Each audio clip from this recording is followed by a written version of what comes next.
Os discos NVMe se tornaram comuns nos PCs modernos, laptops e até mesmo nos consoles.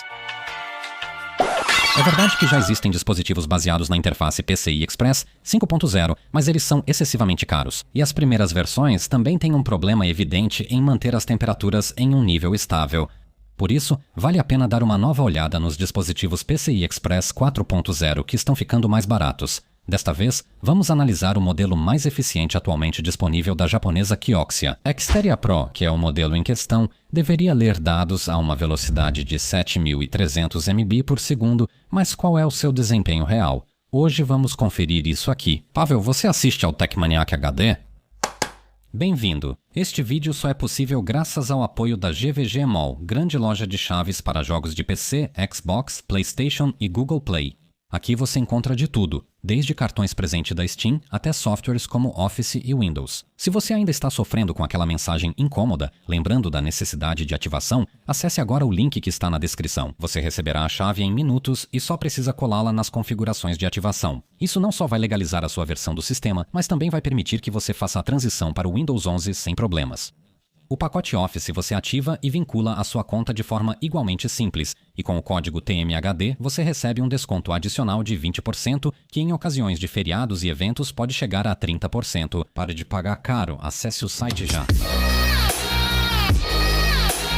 Essa caixinha é da Kioxia, que apesar de nova no setor, não apresenta motivo de preocupação quanto à qualidade do produto. O nome vem da junção das palavras Kyok, que significa memória, e ação, valor. Então realmente estamos lidando com uma memória de valor, e isso porque por trás de tudo está a própria Toshiba Memory. Ela tem mais experiência no mercado do que qualquer outra, pois foi a Toshiba que, em 1987, introduziu pela primeira vez as memórias flash do tipo NAND. A troca de nome para Kioxia é só uma nova imagem da Toshiba. Também não é surpresa o fabricante dar 5 anos de garantia no Stereo Pro. De acordo com as especificações, o modelo de 1 TB deve suportar 400 TB de gravação, enquanto o de 2 TB, respectivamente, mais 800 TB. Esse valor pode não impressionar a princípio, mas se calcularmos o TBW pelo período de garantia, de repente percebemos que para ultrapassar esse valor em 5 anos, teríamos que gravar 450 GB no disco todos os dias. Um usuário comum, mesmo baixando novos jogos de vez em quando, geralmente não ultrapassa 50 GB por dia. Então, presumivelmente, essa durabilidade deveria ser suficiente para nós por até 45 anos, portanto, acho que está na hora de abrir a caixinha. O próprio dispositivo NVMe e SSD foi colocado em uma embalagem plástica para segurança, também temos um livreto e um manual à prova de idiotas para abrir o blister. Vale mencionar que a Kioxia não oferece uma versão com dissipador dedicado, mas se você precisar de um, vou colocar nos comentários links para opções baratas e interessantes de diferentes tamanhos. Em termos de construção, a Xperia Pro é bastante surpreendente, pois mesmo na versão de 2 TB, todos os módulos estão localizados em um único lado da placa de circuito impresso. Graças a isso, mesmo essa unidade de 2 TB tem apenas 2 mm de espessura.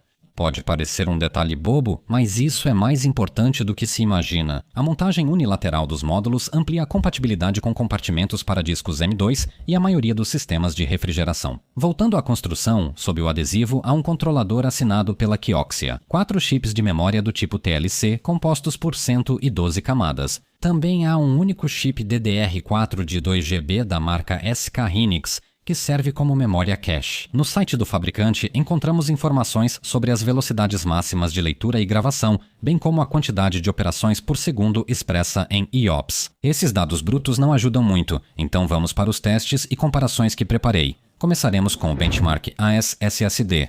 É verdade que ele mostra as velocidades em MBS, mas também fornece uma pontuação na qual vamos focar e comparar com produtos concorrentes. Para a comparação, escolhi discos com a mesma capacidade. Dessa forma, será mais fácil identificar as diferenças entre eles e o gráfico ficará muito mais claro. Se quiserem dar uma olhada em como esses dados se comparam com unidades de outras capacidades e outros interfaces, podem pausar o vídeo agora e analisar com mais calma. Mas nesse caso, acho que o excesso faz mal e muita informação pode acabar dando dor de cabeça. Então vamos passar para o primeiro gráfico, que mostra a pontuação atribuída pelo programa e se refere apenas à leitura. Como vocês podem ver, Xperia Pro se sai muito bem tanto vazio quanto quando está 80% cheio. Os dispositivos Kingston são mais rápidos e não têm problemas quando estão cheios. O produto da PNI é o que se sai pior aqui. Pode até ser mais rápido quando está vazio, mas compramos os discos para armazenar coisas neles e aí a PNI que já levanta a bandeira branca. Vamos então passar para a gravação, onde a situação da Kioxia parece bem boa. As velocidades com o disco vazio quase igualam o modelo KC3000 da Kingston. É verdade que com 80% de ocupação, os resultados já caem um pouco, mas ainda assim é um desempenho que coloca esse disco no topo do segmento C. Aliás, deem uma olhada em como está o PNI aqui. Resumindo, o resultado do AES SSD mais uma vez mostra que os produtos da Kingston são extremamente difíceis de superar. Mas por quanto tempo? Se o preço for significativamente mais baixo, o Xperia Pro definitivamente vale a pena ser considerado como um potencial SSD para o nosso computador. Afinal, não é um produto ruim e, pelos meus testes, as velocidades máximas informadas pelo fabricante, ou seja, aqueles 7.300 MBS de leitura e 6.400 MBS de gravação, realmente são alcançadas.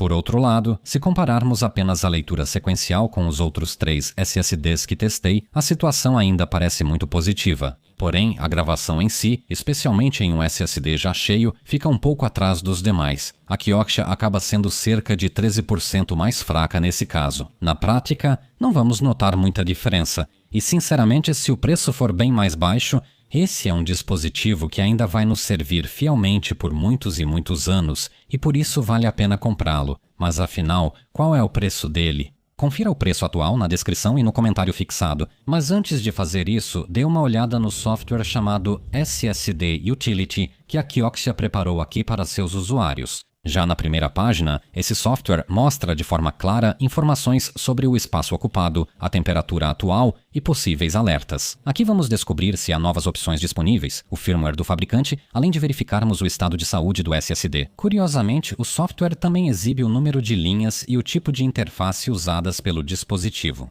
Se tivéssemos dificuldade em atingir as velocidades máximas, isso permitiria diagnóstico imediato. Acontece que, ao conectar o disco na segunda ou terceira porta M2, ele não funciona como PCI Express 4.0, mas sim como 3.0. O problema é que, em muitas placas-mãe, apenas a primeira porta M2 suporta o padrão mais recente. E nem todo mundo pode saber disso, pelo menos até olhar a descrição do fabricante da placa-mãe. Mas vamos voltar ao software. Na aba Benchmark, podemos testar a velocidade do disco e o SSD Tuner permite ativar o chamado Over-Provisioning. O uso de blocos de memória excedentes melhora o desempenho do SSD e pode aumentar sua vida útil. Então, vale a pena investir no Xperia Pro? O desempenho pode não ser tão alto quanto o da concorrência, mas com esse nível de leitura e gravação, diferenças de 10 a 15% não são realmente perceptíveis. Na maioria das aplicações, os parâmetros informados pelo fabricante são totalmente alcançáveis aqui. Além disso, mesmo com o disco cheio, ele continua funcionando bem. Vale a pena conferir o preço, pois ele acaba desempenhando um papel decisivo aqui. Além disso, recebemos um software funcional para gerenciar o disco. E quem quiser adicionar um dissipador extra não deve ter problemas para escolher o conjunto adequado, pois na variante testada de 2 TB, como já mencionei antes, todos os componentes foram colocados de um lado só da placa de circuito impresso. Os principais pontos negativos deste disco, comparado à concorrência, são o baixo índice TBW e as velocidades de gravação inferiores. Alguns reclamam da ausência de criptografia por hardware, mas para uso doméstico considero esse recurso desnecessário. Ao escolher entre Kioxia, Xperia Pro ou algum outro modelo, o preço ideal. Ele caiu 40% em um ano desde o lançamento e deve haver mais reduções. Portanto, vale a pena conferir quanto ele custa atualmente e o link abaixo do vídeo vai te ajudar com isso. Se você gostou deste conteúdo, não deixe de visitar meu site www.techmaniac.hd. Com um menu intuitivo, você com certeza vai encontrar lá mais conteúdos inspiradores para você. Até a próxima!